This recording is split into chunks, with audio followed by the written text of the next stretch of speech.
कल हम लोगों ने रेट ऑफ रिएक्शन पढ़ने की कोशिश की थी। आज हम रेट ऑफ रिएक्शन के टाइप्स पढ़ेंगे। तो देखिए, रेट ऑफ रिएक्शन दो टाइप का होता है।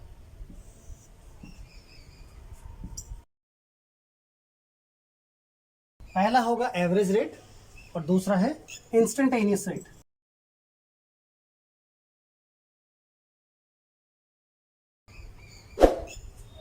तो एवरेज रेट और इंस्टेंटेनियस रेट, अब इन दोनों में क्या डिफरेंस होता है इसको पढ़ने की हम कोशिश करेंगे। देखिए, कल हम लोगों ने पढ़ा था कि मान लिया कि कोई रिएक्शन हमारे पास है, A B B C C D D, ये कोई रिएक्शन है। अब इस रिएक्शन का हमें रेट निकालना है। जो रेट हमने पिछली वीडियो में निकाला था उस रेट का नाम है एवरेज रेट। एवरेज रेट क्या होता है? Total change in concentration of reactant या product upon time, total time taken. तो कैसे निकाला था हम लोगों ने? कल हम लोगों ने निकालने की कोशिश की थी। एवरेज रेट अगर मुझे निकालना है तो एवरेज रेट कैसे निकालेंगे? -1 upon A del A upon del T, ये equal to -1 upon B del B upon del T, that is equal to plus 1 upon C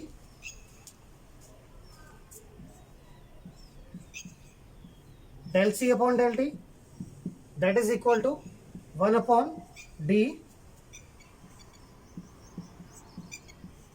del d upon del t। तो इस प्रकार से हम लोगों ने कल एवरेज रेट निकाला था। तो अगर मेरे से कोई कहता है कि एवरेज रेट की डेफिनेशन क्या होगी, तो हम क्या कहेंगे कि ratio of total change in concentration upon total time taken. देखिए, एवरेज रेट,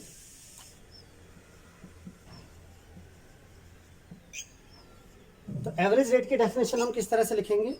लिखिए, total change in concentration of any reactant और product in unit time is called average rate. किस तरह से देखें, मैथमेटिकली हम इसको समझने की कोशिश करेंगे। एवरेज रेट, तो एवरेज रेट इक्वल टू होगा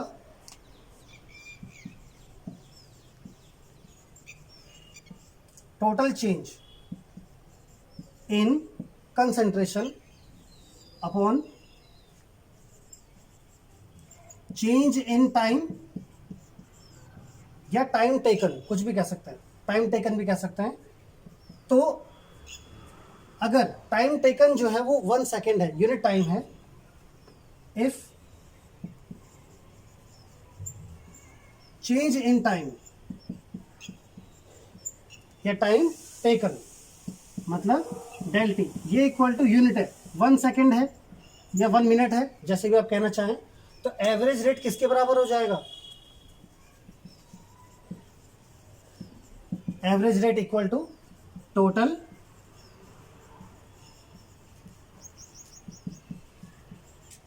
चेंज इन टाइम के इक्वल हो जाएगा। तो ये डेफिनेशन है। बाकी निकालने का तरीका मैंने आपको कल बताया था, किस तरह से हमें एवरेज रेट की कैलकुलेशन करनी है। अब आता है इंस्टेंटेनियस रेट, कि इंस्टेंटेनियस रेट क्या होता है।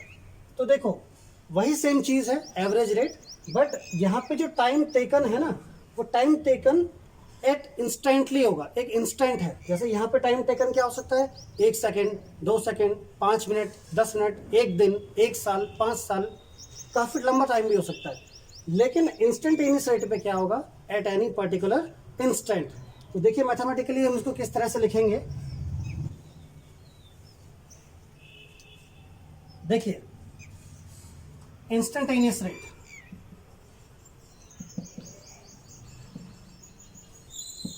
पहले डेफिनेशन लिख लीजिए, फिर मैं समझाऊंगा इसको। इंस्टेंटेनियस रेट क्या होता है? The rate of any reaction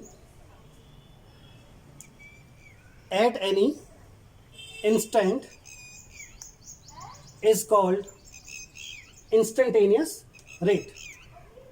तो देखिए, जैसे कल हम लोगों ने किया था, मान लिया कोई रिएक्शन हमारे पास है, A B B C D D, ये कोई रिएक्शन है। एवरेज रेट निकालना है, पहले सिर्फ लिख लीजिए, फिर मैं इसको समझाऊंगा कि किस तरह से इन दोनों में डिफरेंस है। तो एवरेज रेट क्या होगा निकालने का तरीका, अगर एवरेज रेट निकालना है तो normally 1/a del A upon del T minus के साथ है। तो ये अगर हम लिखेंगे तो इसका नाम है एवरेज रेट। तो ये है एवरेज रेट, ये जो पर्टिकुलर वैल्यू हमने लिखी हुई है इसका नाम है average rate of the reaction. अब इसमें जो टाइम टेकन है वो बहुत कम होना चाहिए, 1 सेकेंड से भी बहुत कम होना चाहिए। एक इंस्टेंटली बोलते हैं इसको, 10⁻⁻6 सेकेंड को एक इंस्टेंट बोलते हैं, 1 इंस्टेंट। हिंदी वाले इसको क्षण बोलते हैं, तो क्षणिक भी हम बोल सकते हैं। तो ये टाइम टेकन कितना होता है, बहुत कम होता है। Limit delta T tends to 0। अगर limit delta T tends to 0 होगी, मतलब ये इतना कम है, इसको बोलते हैं अप्रोचेस टू 0 या टेंड्स टू 0। इतना कम समय ये होगा कि इसको हम अप्रोक्सीमेट 0 बोलते हैं, लेकिन 0 नहीं होगा। अप्रोक्सीमेट 0 तो होगा लेकिन 0 नहीं होगा। इसी तरह से मैं इसको बोल सकता हूं limit delta T tends to 0 -1/b del B upon del T. या मैं और क्या लिख सकता हूं, limit delta T tends to 0 -1/c del C upon del T. या डी के टर्म्स में लिखना चाहो तो ऐसे लिख सकते हैं, limit delta T tends to 0 -1/d del D upon del T. तो अगर ये इस तरह से वैल्यू लिखी हुई रहेगी तो इसका नाम है इंस्टेंटेनियस रेट।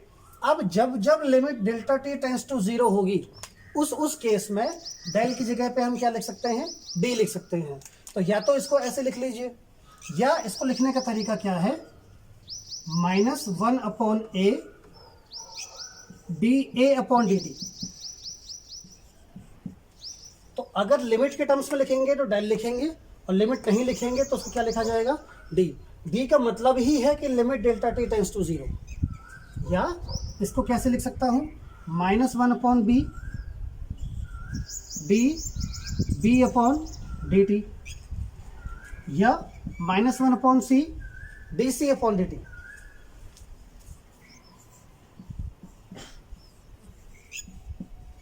या -1/d D by D T of D. इस तरह से हम लोग क्या लिख सकते हैं, इंस्टेंटेनियस रेट को लिख सकते हैं। तो बस कुछ नहीं करना, अगर आपको कभी क्वेश्चन आ जाए कि किस तरह से आपको इंस्टेंटेनियस रेट निकालना है, तो कुछ मत करो, डेल हटाओ डी चिपकाओ, डेल हटा के डी लगा दोगे तो वो इंस्टेंटेनियस रेट के टर्म्स में आ जाएगा। बाकी सब कुछ सेम लिखना है। मैं आपको एग्जाम्पल बताता हूं।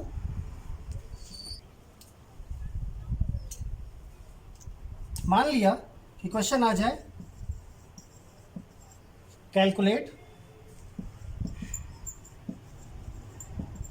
Average rate and instantaneous rate for, अब कोई भी रिएक्शन है, सपोज मेरे पास हैबर प्रोसेस की अमोनिया की रिएक्शन है, तो नाइट्रोजन प्लस हाइड्रोजन और क्या बन रहा है, अमोनिया बन रहा है। अब इस रिएक्शन का मुझे एवरेज रेट निकालना है। तो एवरेज रेट अगर मेरे से कोई पूछेगा तो क्या करूंगा, del by del T of N2 साथ में माइनस, ये equal to -1/3 del by del T of H2, या +1/2 del by del T of NH3। इस तरह से हम कर सकते हैं। अगर मुझे यही चीज इंस्टेंटेनियस के टर्म्स में लिखनी है तो या तो मैं इन सब के आगे limit delta T tends to 0 लिखूंगा, तब भी सही है, या फिर मैं इसके आगे डी लिख दूंगा। तो अगर मुझे इंस्टेंटेनियस रेट, ये है एवरेज रेट, अब लिखना है इंस्टेंटेनियस रेट,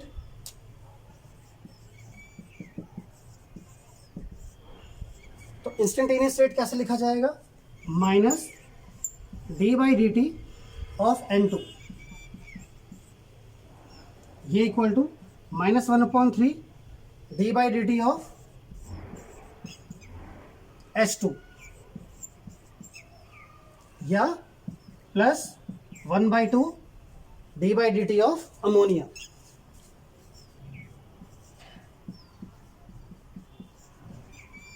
तो ये क्या हो जाएगा हमारा इंस्टेंटेनियस रेट। इस तरह से हम इंस्टेंटेनियस रेट निकाल सकते हैं।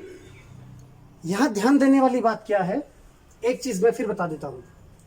अगर मेरे से कोई कहता है ये क्या लिखा हुआ है, ये, तो इसका नाम है रेट ऑफ रिएक्शन।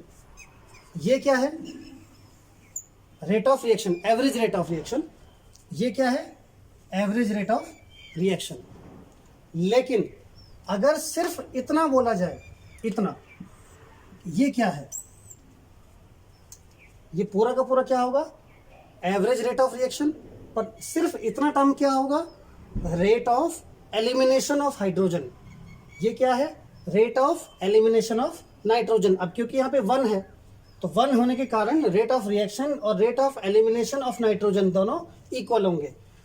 अगर सिर्फ ये पूरा देखा जाए तो एवरेज रेट, और केवल इतना देखा जाए तो rate of formation of ammonia.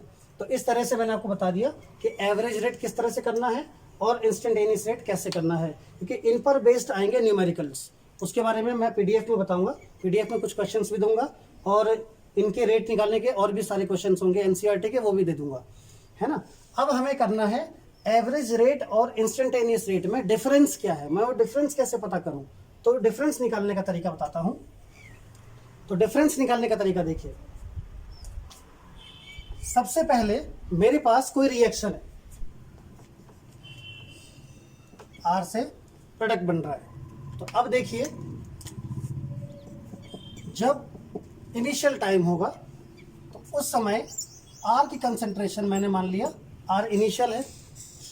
Product की कंसंट्रेशन कितनी मान लिया, पी इनिशियल मान लीजिए। कुछ टाइम जो है वो बीत गया, उस समय आर की कंसंट्रेशन आर फाइनल है और पी की कंसंट्रेशन पी फाइनल है। टी इनिशियल हम लोग 0 पर भी ले सकते हैं और कुछ दूसरा भी ले सकते हैं, क्योंकि हो सकता है कोई रिएक्शन शुरू हो चुकी हो, 5 मिनट बीत गए, 5 मिनट बीतने के बाद जब t इक्वल टू 5 हो जाए तब तुमने रिएक्शन कंसिडर करनी शुरू की, उस समय t इक्वल टू 5 इनिशियल माना जाएगा। सपोज हमने 5 मिनट से लेकर के 15 मिनट के बीच में कंसिडर किया, तो t इनिशियल 5 हो जाएगा, t फाइनल 15 हो जाएगा। r initial, r final, p initial, p final corresponding. तो अब हमें क्या करना है, ग्राफ पर हम बनाने की कोशिश करेंगे। ये x एक्सिस है, ये y एक्सिस है। तो अब हमने कोई ग्राफ बनाया कुछ इस तरह से, और इस ग्राफ में देखिए ये हमारे पास है, ये t इनिशियल होगा,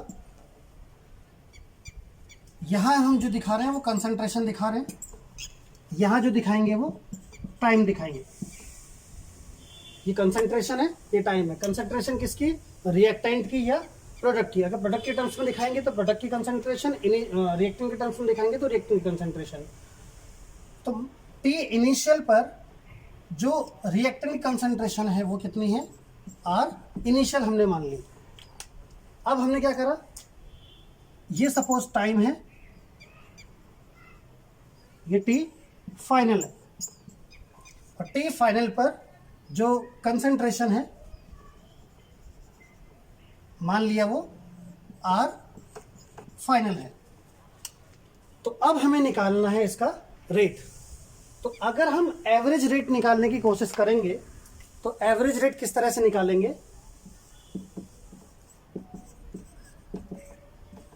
देखिए चेंज इन कंसंट्रेशन, तो ये आर इनिशियल आर फाइनल है, इन दोनों के बीच का गैप। तो इन दोनों के बीच का गैप क्या होगा, डेल आर। बीच में नीचे क्या है, समय, change in time. R final minus R initial होता है। आर इनिशियल की वैल्यू आप देख रहे हैं क्या है, ज़्यादा है, तो आर इनिशियल की वैल्यू ज़्यादा होगी तो इन दोनों के बीच का जो गैप है वो क्या होगा, नेगेटिव होगा, इसलिए minus del R upon del T. ठीक है ना, ये क्या है, एवरेज रेट। अब मुझे निकालना है इंस्टेंटेनियस रेट। वो कैसे निकालने की कोशिश करूंगा वो देखिए। ये शुरू में आर इनिशियल की वैल्यू है, जैसे जैसे जैसे जैसे रिएक्शन होती जाएगी, सपोज यहाँ पे टी इनिशियल है, अब मान लो टी इनिशियल 5 मिनट है, तो 5 मिनट, 6 मिनट, 7, 8, 9, 10, 11, 12, 13, 14, लास्ट में क्या होगा 15। तो जैसे जैसे समय की वैल्यू होगी यहाँ से इधर की तरफ जाएगी, वैसे वैसे आर इनिशियल की वैल्यू यहाँ से यहाँ पे जाएगी। ये है ना, यहाँ पे वैल्यू इधर आएगी, यहाँ पे वैल्यू यहाँ होगी, यहाँ पे वैल्यू इधर होगी। तो इस तरह से लगातार आर इनिशियल की वैल्यू इधर की तरफ आएगी। जैसे जैसे हम इधर पहुंचते चले गए, सपोज हमने यहां पे बात किया, तो ये पॉइंट इस पॉइंट की तरफ अप्रोच कर रहा है, टेंड कर रहा है, मैं कुछ भी वर्ड बोल सकता हूं, टेंड कर रहा है या अप्रोच कर रहा है। तो जैसे जैसे ये वैल्यू क्या शो कर रही है, ये पॉइंट क्या शो कर रहा है, रेट को शो कर रहा है, ये पॉइंट क्या शो कर रहा है, रेट को शो कर रहा है, ये पॉइंट क्या शो कर रहा है, रेट को शो कर रहा है, ये पॉइंट रेट को शो कर रहा है। ये टी इनिशियल की वैल्यू है और ये आर फाइनल की वैल्यू है। तो जैसे जैसे जैसे जैसे टी इनिशियल टी फाइनल की तरफ अप्रोच करेगा, वैसे वैसे आर इनिशियल भी आर फाइनल की तरफ अप्रोच करेगा। जब ये टी इनिशियल टी फाइनल की तरफ अप्रोच करेगा तो एक टाइम ऐसे आएगा कि इन दोनों के बीच में जो गैप है, ये गैप बहुत कम रहेगा। कितना कम रहेगा, लगभग 0 रहेगा। देखिए ये टी अभी जो वैल्यू है, ये जो गैप है, ये गैप क्या है, डेल टी है। अब जैसे जैसे ये वैल्यू इधर की तरफ जाएगी, डेल टी की वैल्यू लगातार कम होती जाएगी, कम हो रही है, मतलब डेल टी की वैल्यू 0 की तरफ चल रही है। पहले यहाँ है, फिर यहाँ है, फिर यहाँ है, फिर यहाँ है, ऐसे। तो डेल टी की वैल्यू लगातार कम होती जाएगी। वैसे ही आर इनिशियल और आर फाइनल के बीच का जो गैप है, वो गैप लगातार कम हो जाएगा। तो कहाँ की तरफ जा रहा है, 0 की तरफ जा रहा है। इसी को बोलते हैं करस्पॉन्ड अप्रोचेस टू 0 या टेंड्स टू 0।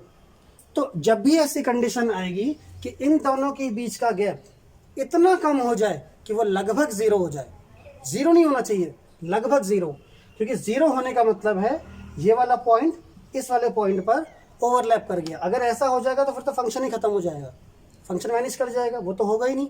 तो क्या करना है, अप्रॉक्सीमेट 0 जब भी होगा, टेंड्स टू 0 जब भी होगा, उस केस में जो एवरेज रेट होगा उसी को हम क्या बोलेंगे, इंस्टेंटेनियस रेट बोलेंगे। तो अगर मैं कहता हूं इंस्टेंटेनियस रेट क्या होगा,